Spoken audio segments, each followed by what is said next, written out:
আজ কিন্তু না বেরোলেই নয়, কারণ আজ চতুর্দশী। আর 14 শাক খেতে হবে, তাই বাজারে যেতে হবে। আগে কিন্তু যখন ছোট ছিলাম তখন কিন্তু এই 14 শাকটা বাড়ির আশপাশ থেকেই জোগাড় হয়ে যেত, কারণ আমাদের বাড়িটা গ্রামে ছিল। এখন তো সেটা হচ্ছে না। তা যাই হোক, এই 14 শাক যখন তুলে নিয়ে এসে মাকে দিতাম, আর মাকে একটা প্রশ্ন করেছিলাম, মা এই 14 শাক কেন খেতে হয়? মা বলেছিল 14 শাক খেলে ভূতে ধরে না। তবে 14 শাক খেয়ে ভূতে ধরেনি, কিন্তু ভূতের ভয় প্রচণ্ড লাগতো। রাত্রেবেলা বাথরুমে গেলে মাকে পাশে নিয়ে দাঁড় করাতে হতো। যাই হোক, এখন বড় হয়ে গেছি, এখন আর সেটা হয় না।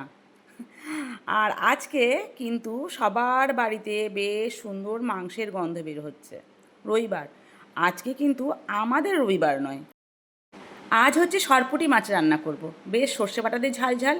তবে মাছটা খেতে যতই ভালো লাগুক, আমার ছেলে মেয়েদের একটু কষ্ট হয়। আর আজকে রান্না করেছিলাম ওই যে 14 শাক ভাজা, আর ওই সরপুঁটি মাছের ঝাল। কাঁচা লঙ্কা দিয়ে শাক ভাজাটা বেশ ভালোই লাগছে। খাওয়া দাওয়া সেরে একটু বিশ্রাম নিয়ে ব্যাস, এবার তো 14 শাক যেহেতু খেয়েছি, 14 প্রদীপ তো দিতেই হবে। আমরা যখন ছোট ছিলাম তখন কিন্তু 14 প্রদীপ দেওয়ার দিনে এই হাতে করে মাটির প্রদীপগুলো বানাতাম। এর মধ্যে কিন্তু একটা আনন্দও ছিল।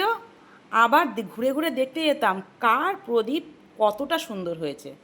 ব্যাস, আমার বাড়ির আনাচে কানাচে সমস্ত জায়গায় মাটির প্রদীপ দেওয়া হয়ে গেছে। সন্ধ্যার জলযোগ সেরে বসে গেছে লাইট লাগাতে আমার কর্তামশাই। সবাইকে জানাই দীপাবলির অনেক অনেক শুভেচ্ছা। সবাই আনন্দ করো, এমনকি সবাইকে সাথে করে আনন্দ করো।